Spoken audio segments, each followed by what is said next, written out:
കഥ നടക്കുന്നത് പ്രശാന്ത സുന്ദരമായ ഒരു പുഴയുടെ തീരത്താണ്. പുഴയും തൊട്ടപ്പുറത്ത് വളരെ വലുതായ സിറ്റിയും ചേർന്നുള്ളതാണ്. ഒരു ഭാഗത്ത് ചാന്ദിനിയുടെ അച്ഛൻ്റെ, മറുഭാഗത്ത് പ്രശാന്തിൻ്റെയും അച്ഛൻ്റെയും അതുമായ തൊഴിൽ പ്രദേശങ്ങൾ. കഥയുടെ പേര് ചാന്ദിനി. ചാന്ദിനി എന്ന കഥാനായിക, അവൾ വളരെ മിടുക്കിയാണ്. അവൾ പഠിക്കാനും മറ്റുള്ള കാര്യങ്ങളിലും അച്ഛനെ സഹായിക്കുന്നതിനും ചാന്ദിനിയുടെ അച്ഛൻ്റെ ജോലിക്ക് ആ പുഴയുടെ തീരത്തുള്ള വള്ളം അക്കരെ ഇക്കരെ ആൾക്കാരെ എത്തിക്കുന്നതായിരുന്നു. പ്രശാന്തിൻ്റെ അച്ഛൻ്റെ തൊഴിൽ ഇപ്പുറത്ത് സിറ്റിയിൽ ഒരു നല്ല വർക്ക്ഷോപ്പ്, ഒരു വർക്ക്ഷോപ്പ് എന്ന് പറഞ്ഞാൽ മെക്കാനിക്കൽ വർക്ക്ഷോപ്പ്. അയാൾ അവിടെയാണ് ജോലി ചെയ്യുന്നത്.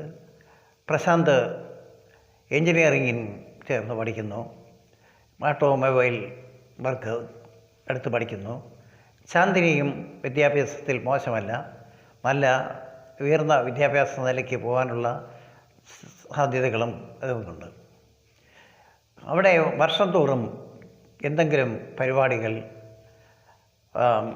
മത്സരങ്ങൾ പലതും അവിടെ ചെയ്യാറുണ്ട്.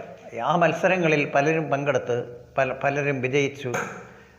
തോൽവിയും വിജയവും ഒക്കെ നേടിയവരും പലരുമുണ്ട്. അങ്ങനെ ഇരിക്കവെയാണ് ഒരു സുപ്രഭാതത്തിൽ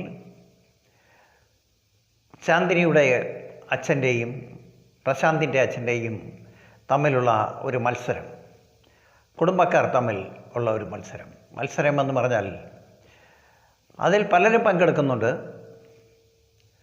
അതിൽ വിജയിക്കുന്നവർക്ക് ചാന്ദിനിയെ കല്യാണം കഴിച്ചേക്കാം, പരാജയപ്പെടുന്നവർക്ക് പരാജയപ്പെട്ടു പോകാം.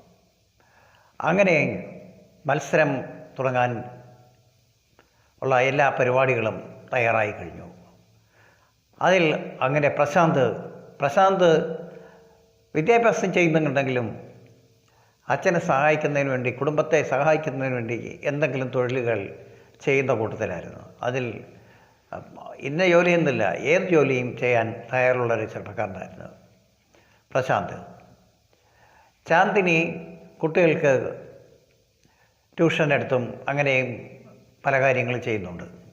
അങ്ങനെ ഇരിക്കവേ മത്സരം എല്ലാം പ്ലാൻ ചെയ്തു. 10 ലക്ഷം രൂപയും ചാന്ദിനിയെ കല്യാണം കഴിക്കുന്നവർക്ക് കിട്ടും. അത് വിജയിക്കാൻ വേണ്ടിയുള്ള ഒരു പന്തായം. അതായത് ഇങ്ങേക്കരയിൽ നിന്നും അങ്ങേക്കരയിലേക്ക് ഒരു കയർ കിട്ടും. ആ കയറിൽ അങ്ങേയറ്റത്ത് നടന്നെത്തുന്നവർ വിജയിച്ചാൽ അവർക്ക് ചാന്ദിനിയെ കല്യാണം കഴിക്കാം. 10 ലക്ഷം രൂപയും സ്വന്തമാക്കാം. അങ്ങനെ മത്സര ദിവസം വന്നെത്തി.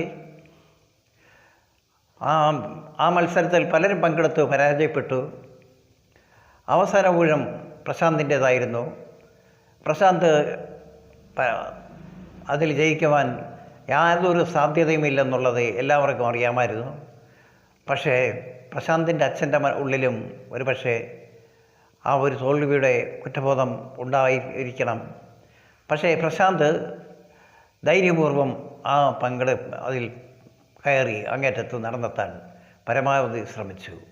അതിൻ്റെ കാരണം സ്കൂളിൽ നിന്ന് കിട്ടിയ പല മത്സരങ്ങളും പല അഭ്യാസങ്ങളും സ്കൂളിൽ ചെയ്തിട്ടുള്ളത് കൊണ്ട് അങ്ങനെ ഒരു മുൻപരിചയം ഉണ്ടായിരുന്നു.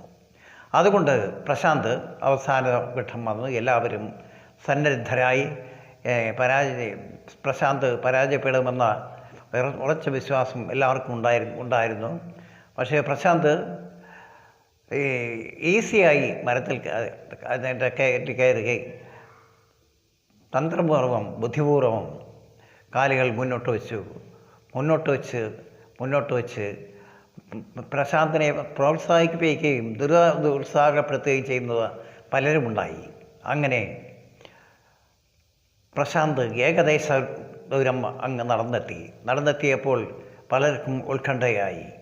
പ്രശാന്ത് ജയിക്കുമോ, ജയിച്ചാൽ ചാന്ദിനിയെ അവന് കല്യാണം കഴിച്ച് കൊടുക്കേണ്ടി വരുമല്ലോ എന്നോർത്തും പല തന്ത്രങ്ങളും ഉപയോഗിച്ച് അവനെ പരാജയപ്പെടുത്തുവാൻ. പക്ഷേ ഈശ്വര അനുഗ്രഹം കൂടുതൽ ഉള്ളതുകൊണ്ടും അവൻ്റെ പ്രാരാബ്ധത്തിൻ്റെയും എല്ലാം വെച്ചുകൊണ്ട് അവൻ അങ്ങേക്കരയ്ക്ക് നടന്നെത്തി താഴെ ഇറങ്ങി വന്നപ്പോൾ അവരെ പ്രോത്സാഹിപ്പിച്ചവരും എല്ലാം അവനെ വാരിയെടുത്തു വളരെ അധികം ശാന്തിനിയെ സന്നദ്ധയാക്കുവാൻ എല്ലാവരും ആവശ്യപ്പെട്ടു. അങ്ങനെ ശാന്തിനിയെ സന്നദ്ധയാക്കി പറഞ്ഞ 10 ലക്ഷം രൂപയും പിന്നെ അവൾക്ക് അത്യാവശ്യം വേണ്ടുന്ന സ്വർണ്ണാഭരണങ്ങളും വിട്ട് പ്രശാന്തിനെ ഏൽപ്പിച്ചു. അങ്ങനെ പ്രശാന്തും ചാന്ദിനിയും ഏകദേശം അത്ര അടുപ്പത്തിലായിരുന്നില്ല എങ്കിലും ചാന്ദിനി പതുക്കെ രണ്ടുപേരും ജീവിതത്തിൻ്റെ ഉത്കർഷത്തിലേക്ക് നടന്നതേക്കാൻ തുടങ്ങി.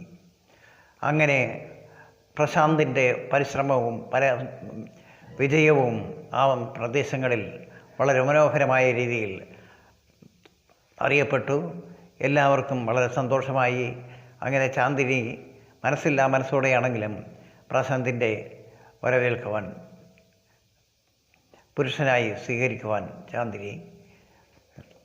ചാന്ദിനി അതിസുന്ദരിയാണ്. പ്രശാന്തം അത്ര മോശമൊന്നുമല്ല. എങ്കിലും ചാന്ദിനിയോളം പറ്റില്ല.